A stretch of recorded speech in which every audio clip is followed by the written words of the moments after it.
दुनिया में करीब 100 करोड़ हिंदू हैं और मोस्टली लोग ये समझते हैं कि पूजा पाठ मंदिर जाना ही इसका मूल आधार है। दूसरे धर्म के लोग भी इसके बारे में यही समझते हैं, पर जो असली हिंदू होगा ना, असली सनातनी होगा, जो इसकी साइंस को जानता होगा, वो ऐसा बिल्कुल नहीं कहेगा। इसकी साइंस क्या है वो मैं इस वीडियो में आपको बताऊंगा।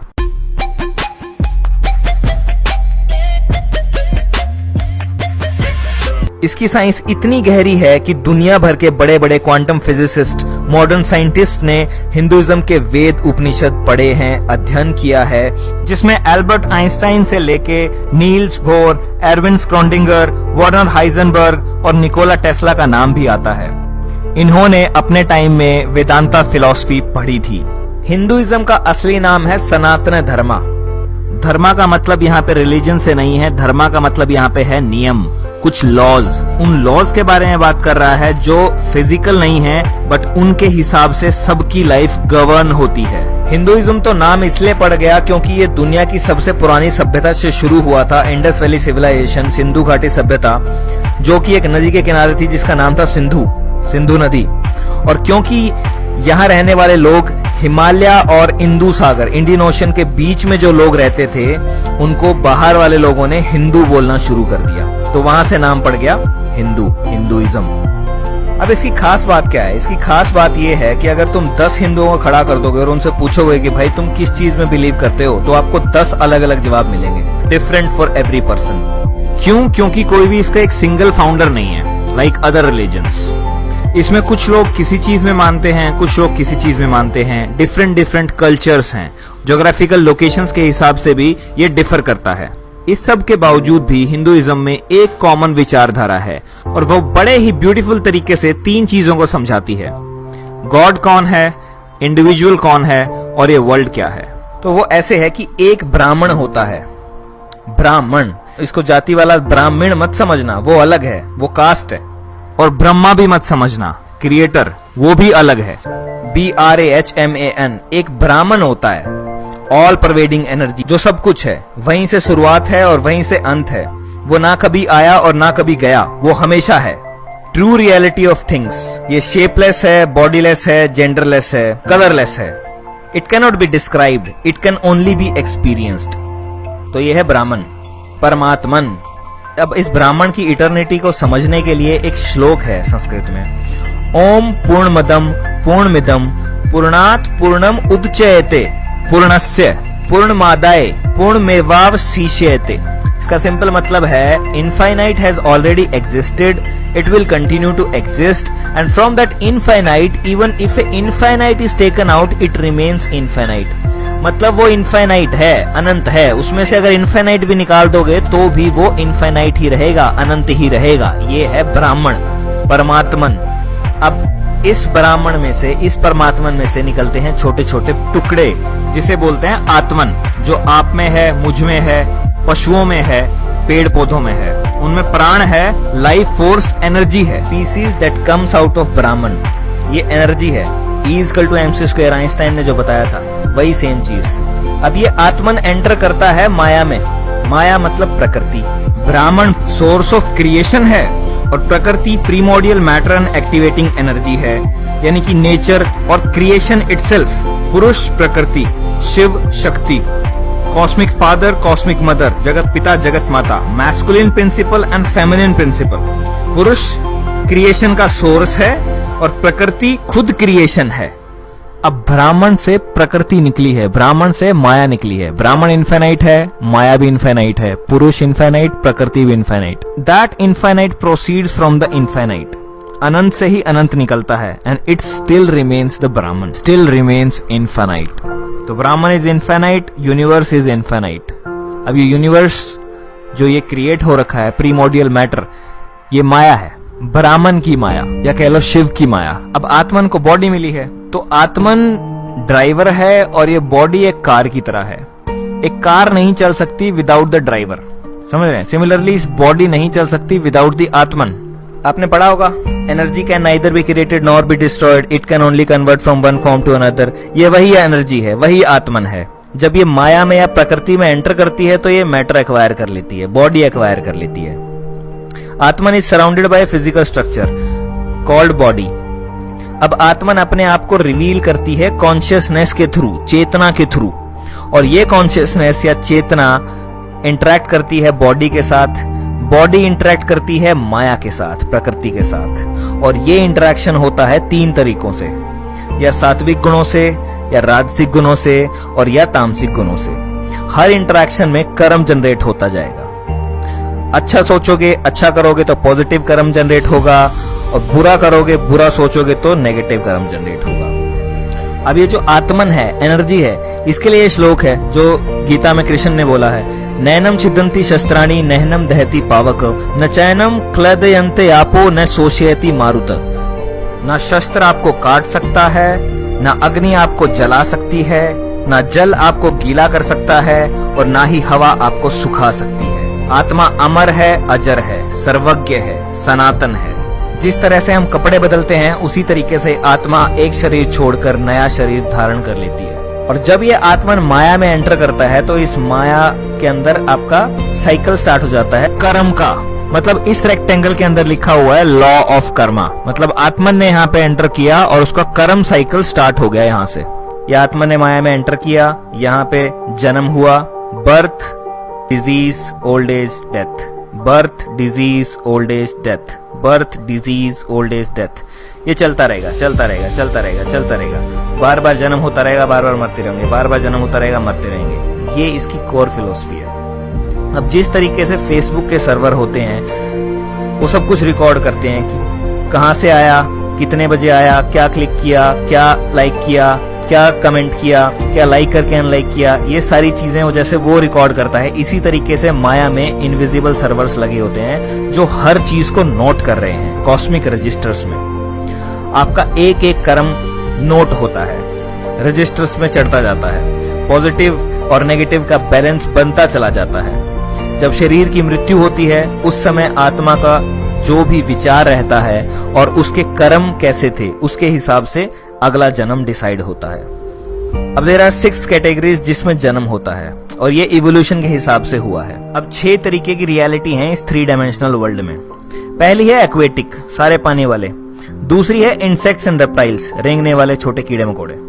तीसरी है प्लांट्स। चौथी है एनिमल्स। पांचवी है बर्ड्स, और छठी है ह्यूमंस। अब सनातन धर्म ये बिलीव करता है, सनातन का मतलब है इटर्नल, टाइमलेस।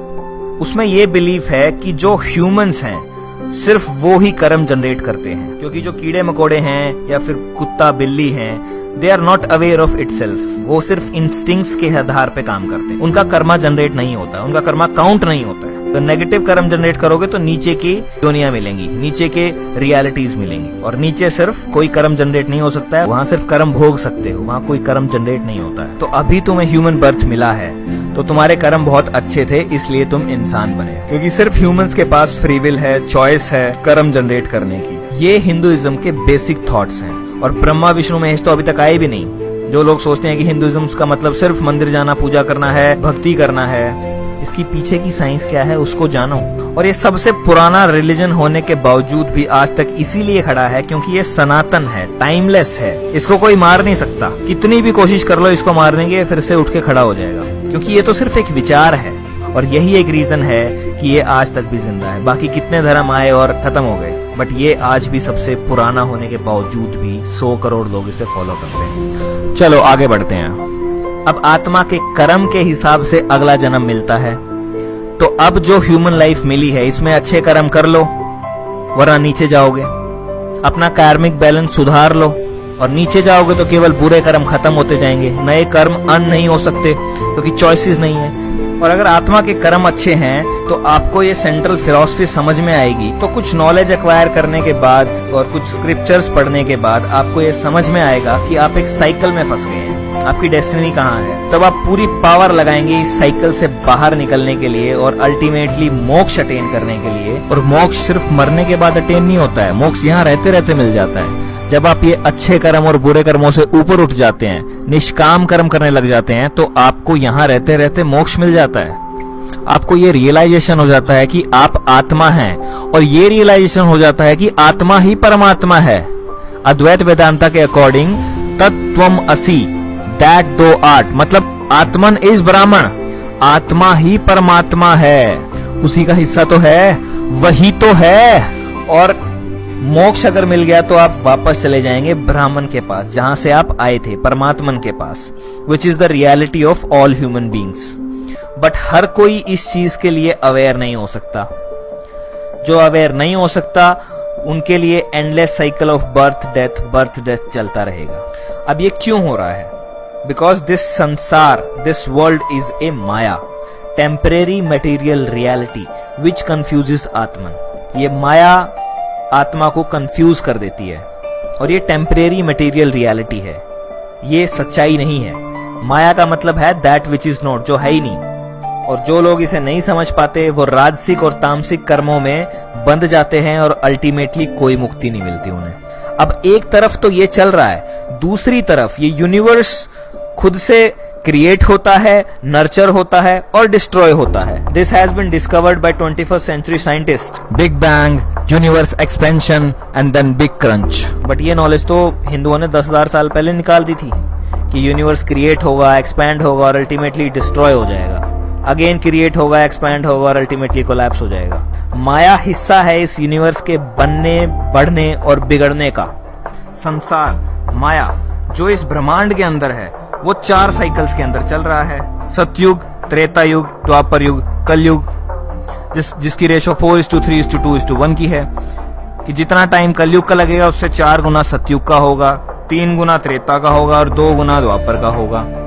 अब ये चक्रियां चल रही हैं, इन चक्रियों के अंदर आत्मन की चक्रियां चल रही हैं, लाइफ एंड डेथ की, life and death, life and death, life and death. तो 2 चीज कंटिन्यूअसली इसके अंदर साथ के साथ चल रही हैं। बड़ा युगा साइकिल चल रहा है, यूनिवर्स बन रहा है, बढ़ रहा है, बिगड़ रहा है, और साथ के साथ माया के अंदर आत्मन के साइकिल चल रहे हैं। एक और अच्छी इंफॉर्मेशन मैं आपको दे देता हूँ कि 2012 में ये कलियुगा खत्म हो चुका है और हम दोबारा से द्वापर, त्रेता और सतयुग की तरफ जा रहे हैं। और जो ये टाइम है 2012 से 2032 का, ये अवेकनिंग का टाइम है, जिसके अंदर इस प्लैनेट के ऊपर कॉन्शियसनेस के अंदर बहुत तगड़ा शिफ्ट आ रहा है, जिसकी वजह से लोग अवेक हो रहे हैं और लोग रियलाइज कर पा रहे हैं कि वो एक्चुअली में क्या है, आत्मन है। सब आत्मन हैं और सब एक हैं।